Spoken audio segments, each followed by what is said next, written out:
नमस्कार दोस्तों, स्वागत है आपका UK education universe YouTube channel पे।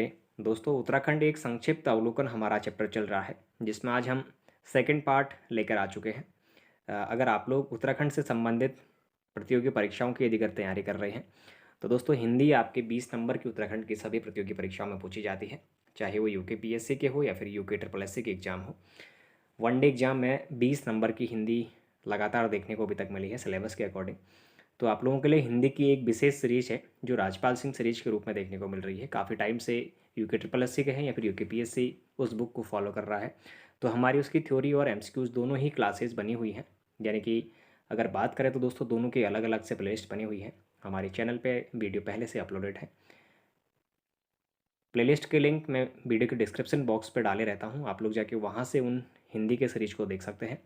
साथ ही हम लोग परीक्षावाणी एक संक्षिप्त अवलोकन के माध्यम से वन लाइनर फॉर्मेट में परीक्षावाणी को खत्म करने का प्रयास कर रहे हैं। जैसे ही हमारा परीक्षावाणी एक संक्षिप्त अवलोकन खत्म होता है, उसके बाद प्रशासनिक एवं राजनीतिक ढांचा जो आपका चैप्टर नंबर 2 आता है, उसके बाद हम डिटेल में चलना शुरू करेंगे और थ्योरी सेशन के माध्यम से एमसीक्यू सीरीज के साथ साथ हम सभी चैप्टरों को कंप्लीट करेंगे।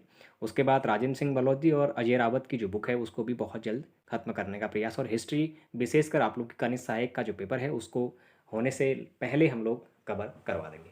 तो दोस्तों, हमने इससे पहले 10 क्वेश्चनों पर डिटेल में डिस्कस करा था। अब हम आज डिटेल में डिस्कस करने वाले हैं 11वां क्वेश्चन, और 11वां क्वेश्चन जो हमारा देखने को मिला था वो क्या था, तो देखिएगा, उत्तराखंड का राजगीत क्या है। अच्छा दोस्तों, उत्तराखंड का जो राजगीत है वो हमारा उत्तराखंड देवभूमि मातृभूमि सत सत वंदन, ये हमारा राज्यगीत देखने को मिलता है। अच्छा दोस्तों, राज्यगीत कब घोषित करा जाता है, तो 2016 में उत्तराखंड देवभूमि मातृभूमि सत सत वंदन को राजगीत के रूप में घोषित किया जाता है। अच्छा दोस्तों, इसके लिए बहुत महत्वपूर्ण एक डेट आप लोगों को मैं बताऊंगा। जो राज्यगीत है दोस्तों, इसको कब राज्यगीत घोषित करा गया, तो आजकल थोड़ा सा डेट हमारा पूछने लगता है, तो आप लोग 6 फरवरी 2016 जरूर याद रखेंगे। अगर उसके बाद अगर मैं बात करूं तो दोस्तों, सबसे बड़ी बात, जो हमारा राज्यगीत है उत्तराखंड देवभूमि मातृभूमि सत सत वंदन या फिर अभिनंदन, यह जो गीत है ये किसके द्वारा लिखा गया, तो दोस्तों इसके जो लेखक हैं वो हेमंत बिष्ट जी के रूप में हमारे देखने को मिलते हैं। अगर क्वेश्चन इसी में अगर आप लोगों से पूछता है कि जो राज्यगीत है उसका जो समय अवधि है, राज्यगीत की जो समय अवधि है वो कितनी है, तो दोस्तों ये 9 मिनट की समय अवधि के रूप में इसको गाया जाता है। अगर बात करेंगे दोस्तों, राज्य गीत जो चयन समिति है उसके अध्यक्ष के रूप में किसे जाना जाता है, तो हमारे जो लक्ष्मण सिंह बटोही जी हैं, लक्ष्मण सिंह बटोही जी के रूप में जाने जाते हैं, जिन्होंने राज्यगीत चयन समिति की अध्यक्षता के रूप में कार्य किया है।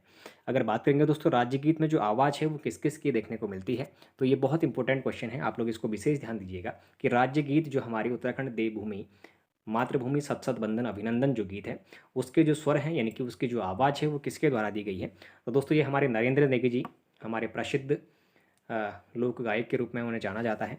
तो नरेंद्र नेगी जी और अनुराधा निराला जी के द्वारा इस गीत को, यानी कि राजगीत को हमारा गाया गया है।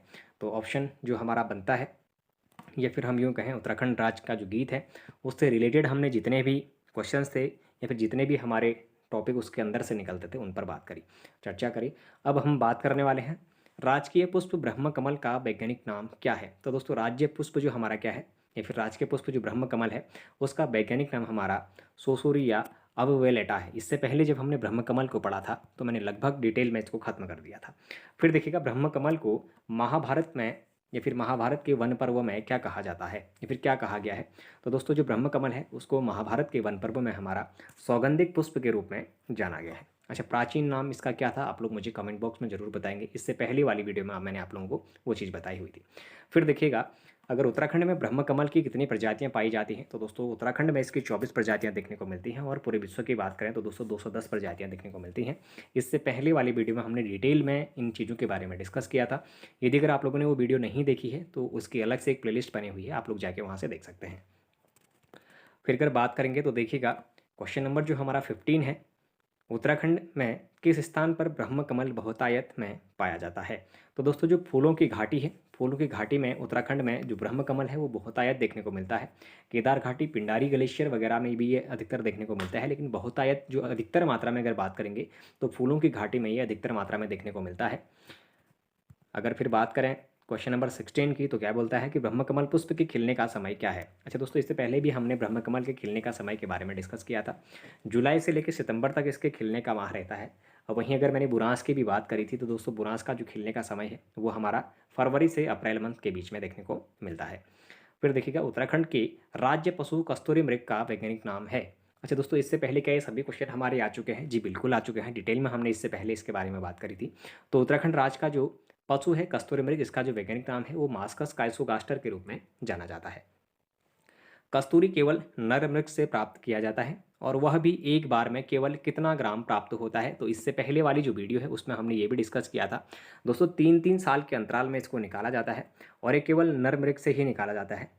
और जो हमारी गुदा के आसपास एक ग्रंथि होती है वहाँ से इसको निकाला जाता है, और 3 साल के अंतराल में 30 से 45 ग्राम के आसपास इसको निकाला जाता है, जो हृदय रोग, दमा, मिर्गी के उपचार के लिए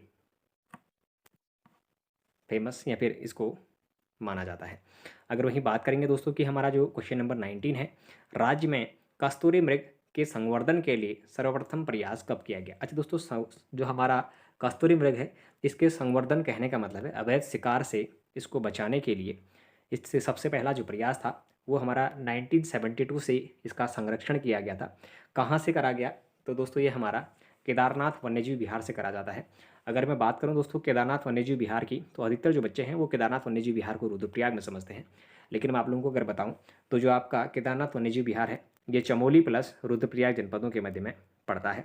तो आप लोगों को जो आंसर पहला रेफरेंस जो करेंगे, अगर रुद्रप्रयाग अगर आपके ऑप्शन में नहीं है तो आप लोग केवल चमोली को करेंगे। चमोली और रुद्रप्रयाग दोनों होते हैं। ऑप्शन ए और बी अगर आपको कभी बोलता है तो ए और बी आप दोनों को ही टिक करेंगे। फिर देखिएगा, क्वेश्चन नंबर 20 की अगर बात करें तो दोस्तों राज्य वृक्ष बुरांस का वानस्पतिक नाम क्या है। अच्छा दोस्तों, बुरांस को समझने के लिए हमें थोड़ा सा और समय लगेगा कि हम बुरांस को किस तरीके से समझेंगे। बुरांस के लिए हम डिटेल में जाएंगे, क्योंकि जो क्वेश्चन अभी तक हमने देखे थे उन सभी क्वेश्चनों पे बात इसलिए नहीं करी जा रही थी क्योंकि वो क्वेश्चन इससे पहले हमने डिटेल में डिस्कस कर लिए थे। अब हम बात करने वाले हैं राज्य वृक्ष जो हमारा बुरांस है ये कितनी हाइट में हमारा देखने को मिलता है, और इसके जो किस कुल का ये पौधा देखने को मिलता है या फिर किस परिवार का ये पौधा हमें देखने को मिलता है, उस सभी चीज़ों के बारे में हम डिस्कस करेंगे। तो देखिएगा, सबसे पहले क्या करेंगे, राज्य वृक्ष बुरांस का वानस्पतिक नाम क्या है। तो दोस्तों रोडोडेंड्रॉन अर्बोरियम के रूप में इसको जाना जाता है, यानी कि रोडोडोंड्रॉन डेंड्रॉन अर्बेरियम इसको हम कहते हैं। अगर दोस्तों सिंपल लैंग्वेज में मैं कहूँ तो जो हमारा बुरांस जो हमारा वृक्ष है ये किस हाइट तक हमारा अगर देखने को मिलता है, तो दोस्तों ये हमारा एक मानसूनी वन होता है ना दोस्तों, 1500 मीटर तक की हाइट तक मानसूनी वन पाए जाते हैं हमारे। तो 1500 से 4000 मीटर तक की हाइट में जो हमारे बुरांस वृक्ष है ये देखने को मिलता है। अच्छा दोस्तों, मानसूनी वन किस घाटी में देखने को मिलते हैं, आप लोग मुझे जरूर इसका आंसर करेंगे। तो 1500 से 4000 मीटर तक की हाइट तक हमारे जो बुरांस वृक्ष है ये लगभग देखने को मिलते हैं, और एक हमारा सदाबहार वृक्ष के रूप में इसको जाना जाता है। इसका वैज्ञानिक नाम आप लोगों ने देख लिया है, रोडोडेंड्रॉन अर्बोरियम के रूप में इसको जाना जाता है। और दोस्तों ये किस परिवार का या फिर किस कुल का अगर वृक्ष है अगर देखा जाए, तो दोस्तों ये हमारा एरिकेसी कुल का हमारा वृक्ष देखने को मिलता है। अच्छा दोस्तों, अगर बात करेंगे जो बुरांस है इसको जो हमारा हिमाचल प्रदेश है वहाँ पर बुरांसो कहा जाता है, और कन्नड़ में बुरांस को बेली के रूप में जाना जाता है। वहीं अगर बात करेंगे दोस्तों, बुरांस को नेपाल का राष्ट्रीय पुष्प है। अच्छा दोस्तों, जो बुरांस है आपका वो नेपाल का भी, यानी कि जो हमारा मित्र राष्ट्र नेपाल है इसका भी क्या देखने को मिलता है, राष्ट्रीय पुष्प देखने को मिलता है। जहाँ पर बुरांस को हमारा क्या कहा जाता है, तो जहाँ पर हमारा बुरांस को गुरांस कहा जाता है। ये आप लोग ध्यान रखेंगे, थोड़ा सा इंपॉर्टेंट देखने को जरूर मिलेगा। तो बुरांस को क्या कहा जाता है, यहाँ गुरांस के रूप में जाना जाता है। फिर देखिएगा, बुरांस हिमाचल प्रदेश और नागालैंड का राज्य पुष्प भी है। अच्छा, उत्तराखंड के साथ साथ क्वेश्चन इस तरीके से पूछा जाता है कि उत्तराखंड के साथ साथ बुरांस किस अन्य राज्यों के राज्य पुष्प के रूप में जाना जाता है। अब यहाँ पर तो राज्य वृक्ष के रूप में जाना जाता है, लेकिन वहाँ राज्य पुष्प के रूप में जाना जाएगा। तो दोस्तों ये हमारे कौन कौन से हैं, तो एक तो हमारा हिमाचल प्रदेश हो गया, और दूसरा हमारा कौन सा देखने को मिलता है, दूसरा हमारा नागालैंड। ठीक हो गया, नागालैंड राज्य और हिमाचल प्रदेश का जो राज पुष्प है वो आपका बुरांस देखने को मिलता है। अगर वहीं बात करेंगे तो दोस्तों मेघालय में जो बुरांस है उसको हमारे तिनसा के रूप में जाना जाता है। तिनसा के रूप में मेघालय में इसको जाना जाता है। फिर अगर बात करेंगे तो दोस्तों भारत में बुरांस की कुल कितनी प्रजातियां अगर पाई जाती हैं, आप लोगों से अगर क्वेश्चन पूछा जाता है तो 87 प्रजातियां देखने को मिलती हैं, यानी कि 87 प्रजातियां इसकी भारत में देखने को मिलेंगी। और भारत में सर्वप्रथम बुरांस के रेडोडोन्ड्रान आर्बोरियम प्रजाति की खोज कहाँ पर अगर यदि हुई थी, आप लोगों से क्वेश्चन पूछा जाता है, तो दोस्तों जम्मू एंड कश्मीर में रोडोडेंड्रन आर्बोरियम प्रजाति का जो बुरांस वृक्ष की खोज हुई है वो आपकी जम्मू कश्मीर के रूप में देखने को मिलती है। अच्छा दोस्तों, क्या बुरांस से हमारे सारे क्वेश्चन हो चुके हैं? जी बिल्कुल नहीं, अभी हमारे पास और भी क्वेश्चन है। अच्छा, बुरांस फूलों का जो रंग है वो चटक लाल होता है, और जो सफ़ेद बुरांस है दोस्तों वो हमारी 11,000 फीट के आसपास में देखने को मिलती है। कितने में? 11,000 फीट के आसपास में जो सफ़ेद बुरांस है वो देखने को मिलती है। और फूलों का जो खिलने का समय है, मैंने आप लोगों को पहले भी बताया है, फरवरी से लेके आपका अप्रैल के मध्य जो बुरांस वृक्ष है उसके फूल खिलने का समय देखने को मिलता है। फिर अगर बात करेंगे दोस्तों, तो हमारा जो बुरांस के जो पुष्प हैं इस पे हमारा मेथनॉल होता है, जो डायबिटीज़ के लिए फ़ायदेमंद हमारा देखने को मिलता है। वहीं अगर बुरांस वृक्ष को वन अधिनियम के तहत कब संरक्षित करा गया था, तो दोस्तों जो हमारा बुरांस वृक्ष है इसका भी हमारा अवैध कटान हो जा रहा था, जिससे इनके वृक्षों में अधिकतर कमी देखने को मिल रही थी। तो 1974 से जो बुरांस वृक्ष है इसको एक संरक्षित वृक्ष के रूप में इसको घोषित कर दिया गया, और तब से इसके जो अवैध कटान है उस पर रोक लगाने का एक कार्य राज्य सरकार के द्वारा करा जाता है। फिर अगर देखा जाए तो दोस्तों इसमें क्या कह रहा है, क्वेश्चन नंबर जो 21 है हमारा, कि बुरांस किस प्रकार का वृक्ष है। तो मैंने आपको स्टार्टिंग में ही कहा था कि सदाबहार पर्वतीय एक वृक्ष देखने को मिलता है। मानसूनी प्रकार भी हम इसको कह सकते हैं, क्योंकि 1500 मीटर से लगभग 4000 मीटर के आसपास में जो इसकी हाइट है उसके मध्य में ही ये देखने को मिलता है। फिर देखिएगा, राज्य में 46 दिन का राष्ट्रपति शासन कब लगा था। तो दोस्तों राज्य में आपका राष्ट्रपति जो शासन है वो एक बार देखने को मिलता है। ये क्वेश्चन इसलिए इम्पोर्टेंट है क्योंकि राष्ट्रपति शासन उत्तराखंड में केवल एक बार लगा है, तो कहीं ना कहीं ये जो डेट है ये आप लोगों के लिए थोड़ा सा इंपॉर्टेंट रह जाती है। तो राज्य में जो 46 दिन का राष्ट्रपति शासन लगता है दोस्तों, ये आपका 27 मार्च से 12 मई 2016 तक ये देखने को मिलता है। तो टोटल ये 46 दिनों का हमारा एक राष्ट्रपति शासन देखने को मिलता है। वहीं अगर बात करेंगे तो दोस्तों राष्ट्रपति शासन आपके कौन से आर्टिकल में है, अगर उसकी बात करें तो राष्ट्रीय आपात की अगर बात करेंगे तो दोस्तों राष्ट्रीय आपात 352 में देखने को मिलता है। राष्ट्रपति शासन जो है आपका वो 356 में देखने को मिलेगा। वहीं अगर वित्तीय आपात की बात करेंगे तो वो आपका 360 में देखने को मिलता है। फिर देखिएगा, अगर बात करेंगे नेक्स्ट क्वेश्चन की, भारतीय संविधान के किस अनुच्छेद के तहत राज्यों हेतु राज्यपाल की व्यवस्था करी गई है। अच्छा दोस्तों, राज्यों का उल्लेख किस आर्टिकल से कहाँ तक हमारा देखने को मिलता है। तो दोस्तों राज्यों का जो उल्लेख है वो 152 से लेके हमारा कहाँ तक देखने को मिलता है, 237 तक देखने को मिलता है। वहीं अगर बात करेंगे तो दोस्तों इसमें राष्ट्रपति का जो पद है वो कहाँ पर अगर देखने को मिलेगा, तो राज्यों के लिए जो राज्यपाल की जो व्यवस्था है वो 153 में देखने को मिलती है। वहीं अगर राज्यपाल का जो उल्लेख है वो अनुच्छेद 152 में देखने को मिलता है।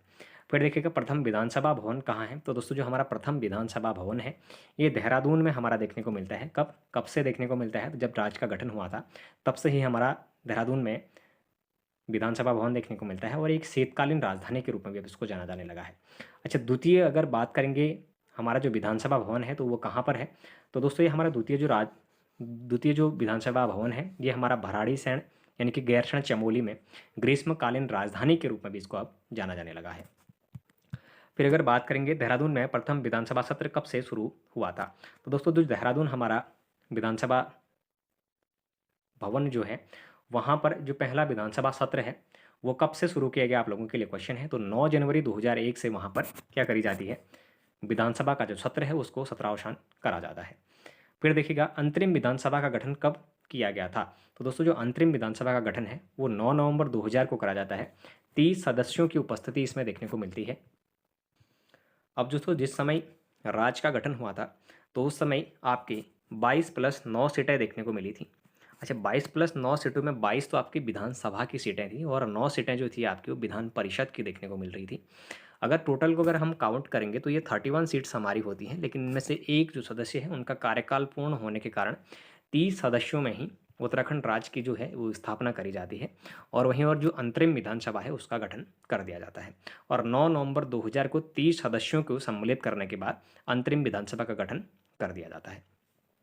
अच्छा दोस्तों, जो अध्यक्ष हैं अंतरिम विधानसभा के यानी कि प्रथम विधानसभा के जो अध्यक्ष थे वो हमारे कौन थे। तो दोस्तों प्रकाश पंत जी के रूप में जाने जाते हैं।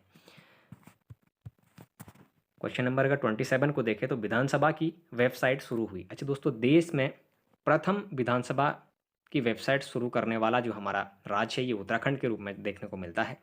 और उत्तराखंड ने अपना विधानसभा के लिए जो वेबसाइट है वो कब से अगर लागू किया, आप लोगों को क्वेश्चन पूछा जाता है, तो 4 मई 2001 से उत्तराखंड विधानसभा द्वारा अपना एक वेबसाइट को लॉन्च किया गया था, जो आपका देश के प्रथम वेबसाइट के रूप में, विधानसभा का प्रथम वेबसाइट के रूप में भी देखने को मिला था।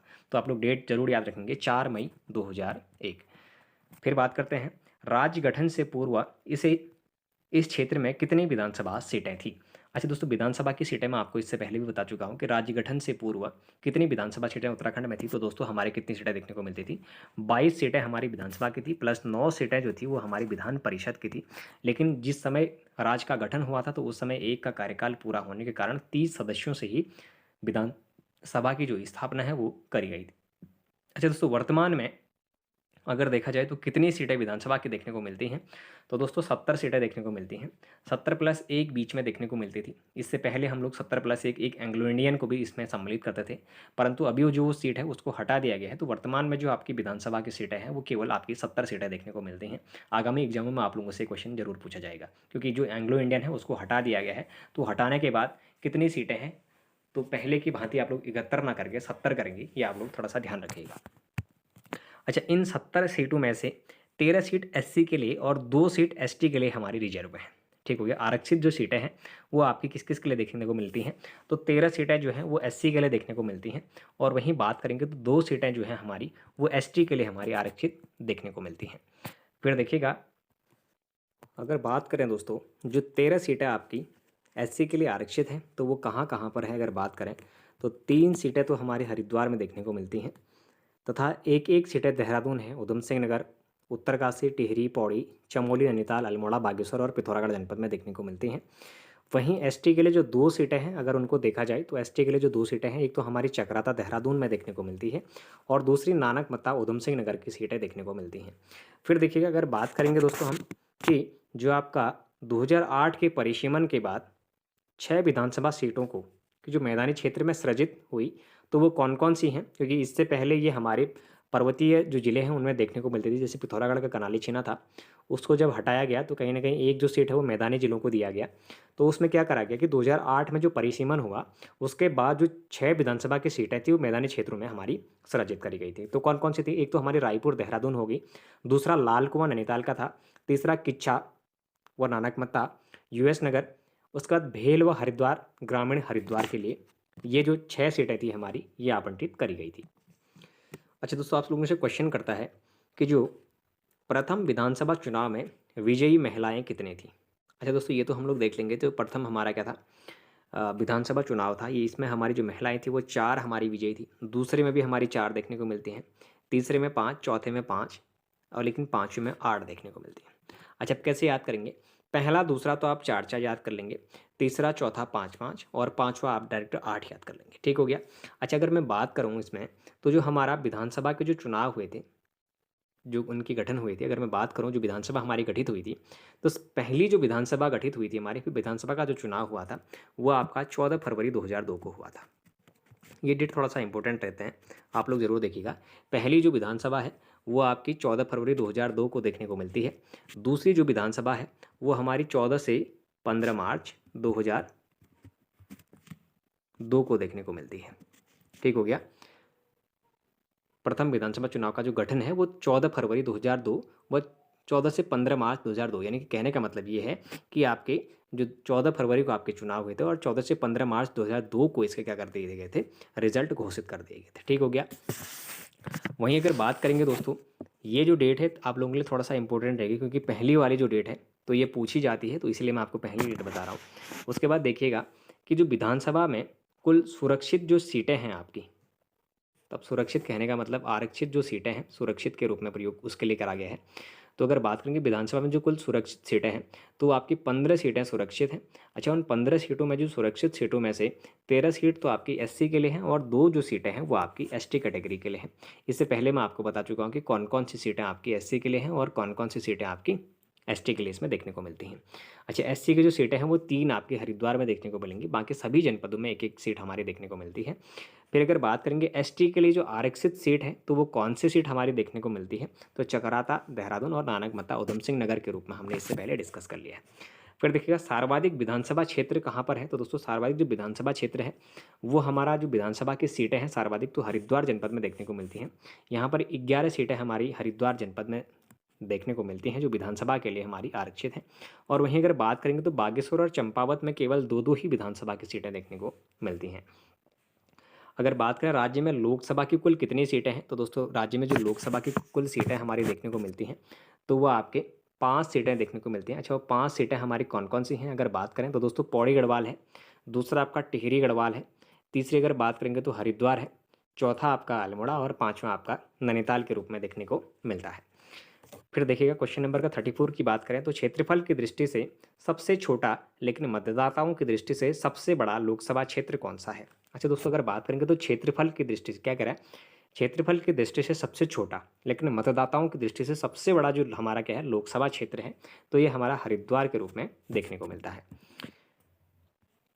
क्षेत्रफल में बड़ा, मतदाता में छोटा अगर बात करें, अब इससे पहले क्या करता है कि क्षेत्रफल की दृष्टि से छोटा लेकिन मतदाताओं की दृष्टि से अगर बड़ा कहेगा तो आप लोग हरिद्वार को आंसर करेंगे, लेकिन अगर कहेगा कि क्षेत्रफल की दृष्टि से बड़ा और मतदाताओं की दृष्टि से अगर छोटे की बात करेंगे तो फिर हमारा पौड़ी गढ़वाल जनपद आता है। फिर बात करेंगे हम राज्यसभा की सीटों के बारे में, तो दोस्तों राज्यसभा की हमारी कितनी सीटें हैं, 3 सीटें हमारी राज्यसभा की देखने को मिलती हैं जो हमारे उत्तराखंड से संबंधित रहती है। दोस्तों हम बात करेंगे 36 क्वेश्चन नंबर जो हमारा है इसकी अगले वीडियो में, क्योंकि अभी तक का जो वीडियो है वो लगभग 20 मिनट से ऊपर को चले गया है। आप लोग भी वीडियो ज़्यादा लंबी हो तो उसको पसंद नहीं करते हैं, तो मैं प्रयास यही कर रहा हूँ कि आधे घंटे से कम में मैं आप लोगों की वीडियो रोक के रखूँ और प्रत्येक दिन हमारा वीडियो ज़रूर आएगा। आप लोगों को ज़रूर डेली की एक वीडियो प्रोवाइड हम कराने का प्रयास करेंगे। साथ ही दोस्तों अगर उत्तराखंड की ये सीरीज़ आप लोगों को अच्छी लग रही हो तो आप लोग चैनल को ज़रूर सब्सक्राइब करें, अपने दोस्तों के साथ चैनल को ज़रूर शेयर करें, बाकी लाइक करें, कमेंट करें और बने रहिएगा UK education universe YouTube channel के साथ। धन्यवाद।